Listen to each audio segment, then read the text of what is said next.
Hello everyone, welcome back to my channel Shimla mum's kitchen and blog. চলে আসলাম তোমাদের সাথে নতুন আরও একটা রেসিপি নিয়ে।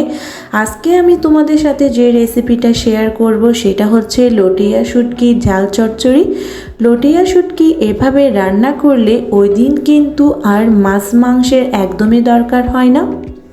আমাদের কিন্তু সকলে মাছ মাংস সব সময় খেতে খেতে অনেক সময় আলাদা একটা স্বাদের যে কোনো একটা রেসিপি আমরা খেতে চাই। সেই সময় কিন্তু এমনটা করে লটিয়া শুটকির ঝাল চচ্চড়ি বানিয়ে নিলে ওই দিন কিন্তু আর মাছ মাংসের একদমই দরকার হবে না।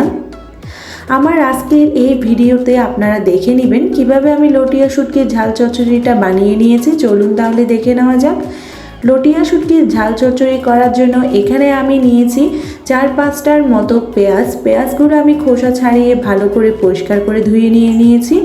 আর নিয়েছি এখানে 4টা রসুনের কোয়া, আর নিয়েছি এখানে 4টা শুকনো লঙ্কা, আর নিয়েছি 2টো টমেটো, আর নিয়েছি এখানে 4-5টার মতো কাঁচা লঙ্কা। এখানে আমি যে টমেটো 2টো নিয়েছি সেটা হচ্ছে আমি আপনাদেরকে দেখানোর জন্য নিয়েছি।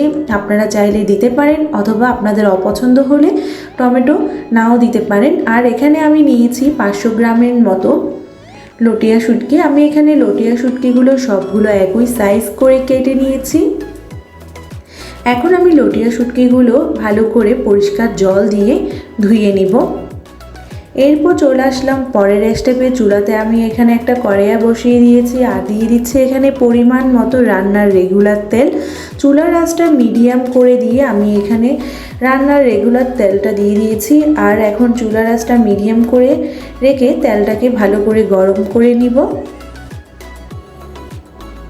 তেল ভালোভাবে গরম হয়ে আসলে এরপর আমি এখানে দিয়ে দিচ্ছি আগের থেকে ধুয়ে রাখা পেঁয়াজ আর রসুনের কোয়া। পেঁয়াজ আর রসুনের কোয়া দেওয়ার পরে এখন আমি আগে থেকে ধুয়ে রাখা লটিয়া শুটকিগুলো দিয়ে দিচ্ছি তেলে। চুলার আঁচটা কিন্তু মিডিয়ামে রাখতে হবে। চুলার আঁচ মিডিয়ামে রেখে এখন আমি পেঁয়াজ রসুন আর লটিয়া শুটকিগুলো ভালো করে ভেজে নিব। এখানে কিন্তু আমি লবণ দিচ্ছি না বা কোনো প্রকারের মশলা আমি এখানে দিব না। আর অল্প আছে কিন্তু আমি লটিয়া শুটকি পেঁয়াজ রসুনের কোয়াগুলো ভালো করে ভেজে নিব।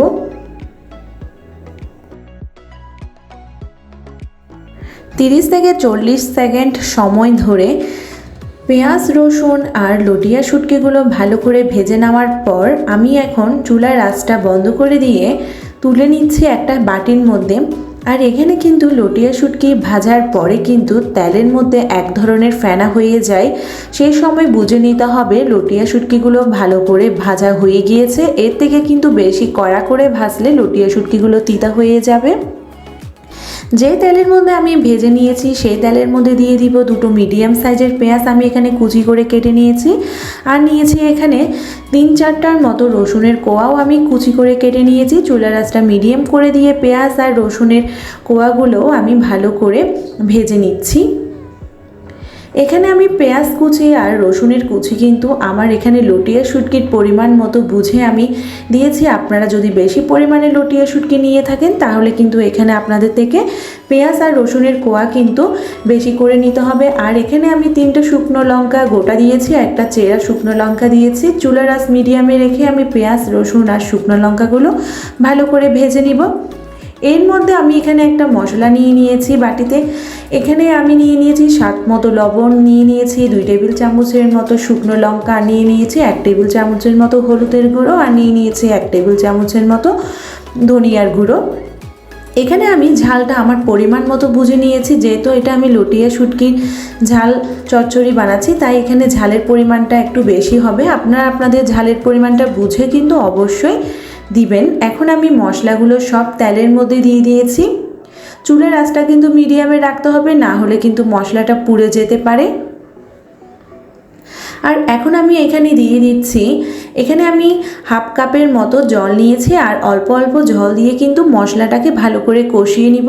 একসাথে কিন্তু বেশি পরিমাণে জল দিলে মশলাটা ভালো করে কষানো হবে না। চুলার আঁচ মিডিয়ামে রেখে মশলাটাকে ভালো করে কষিয়ে নিতে হবে। 1 থেকে 2 মিনিট সময় ধরে মশলাটাকে ভালো করে কষিয়ে নিতে হবে। আর চুলার আঁচ কিন্তু অবশ্যই মিডিয়ামে রাখতে হবে, না হলে কিন্তু কড়াইতে মশলাটা পুড়ে যেতে পারে। মশলাটা ভালো করে কষা হয়ে আসলে কিন্তু উপর থেকে তেল ছাড়তে শুরু করবে। মশলা ভালো করে কষিয়ে নেওয়ার পর এখন আমি যে কাপে করে জল নিয়েছি সেই কাপে কিন্তু যে পরিমাণে জল নিয়েছি আমি অল্প অল্প করে জল দিয়ে কিন্তু মশলাটাকে ভালো করে কষিয়ে নিয়েছি একবার, আর হাফ কাপ পরিমাণে জল দিয়ে মশলাটাকে ভালো করে কষিয়ে আমি এখন সেই মশলার মধ্যে আগের থেকে ভেজে রাখা লটিয়া শুটকি, পেঁয়াজ আর রসুনের কোয়াগুলো দিয়ে দিয়েছি। আর এখানে কিন্তু আমি এখন আর কোনো প্রকারে জল দিব না, চুলার আঁচ মিডিয়ামে রেখে আমি এখন মশলাটাকে ভালো করে লটিয়া শুটকি, পেঁয়াজ আর রসুনের সাথে আরও একবার 1 থেকে 2 মিনিট সময় ধরে কষিয়ে নিব। আর এখানে আমি 4-5টার মতো কাঁচা লঙ্কা দিয়েছি, ঝালটা আপনাদের পরিমাণ মতো বুঝে নেবেন। আর সবশেষে কিন্তু দিয়ে দিয়েছি এখানে আমি ধনেপাতা কুচি। ধনেপাতা কুচিটা দেওয়ার পরে এখানে কিন্তু আলাদা একটা ফ্লেভার হয়ে থাকে। আর চুলার আঁচ মিডিয়ামে রেখেই কিন্তু আমার রান্নাটা হয়ে গিয়েছে। তৈরি হয়ে গেল আমাদের আজকের রেসিপি লটিয়া শুটকির ঝাল চচ্চড়ি। আর এভাবে কিন্তু আপনারা অবশ্যই বাড়িতে একবার ট্রাই করে দেখবেন, সেদিন কিন্তু আর মাছ মাংসের একদমই প্রয়োজন হবে না। আমি আশা করছি আপনারা আমার মতো করে কিন্তু লটিয়া শুটকির এই রেসিপিটা বাড়িতে একবার বানিয়ে দেখলে কিন্তু খেতে কিন্তু গরম ভাতের সাথে অসাধারণ লাগবে। আমার আজকের রেসিপিটা বন্ধুরা যে যেখান থেকে দেখছো অবশ্যই দেখে কিন্তু একটা লাইক দিবে আর কমেন্ট করে জানাবে তোমাদের কাছে কেমন লেগেছে। আর আমার চ্যানেলে যদি নিউ ফ্রেন্ড হয়ে থাকো তাহলে অবশ্যই আমার চ্যানেলটাকে সাবস্ক্রাইব করবে। আর যারা আমার চ্যানেলের সাথে আগে থেকেই রয়েছে তাদেরকে অসংখ্য ধন্যবাদ। সবাই ভালো থাকবে, সুস্থ থাকবে আর সিমলা মামস কিচেন অ্যান্ড ব্লগের সাথেই থাকবে।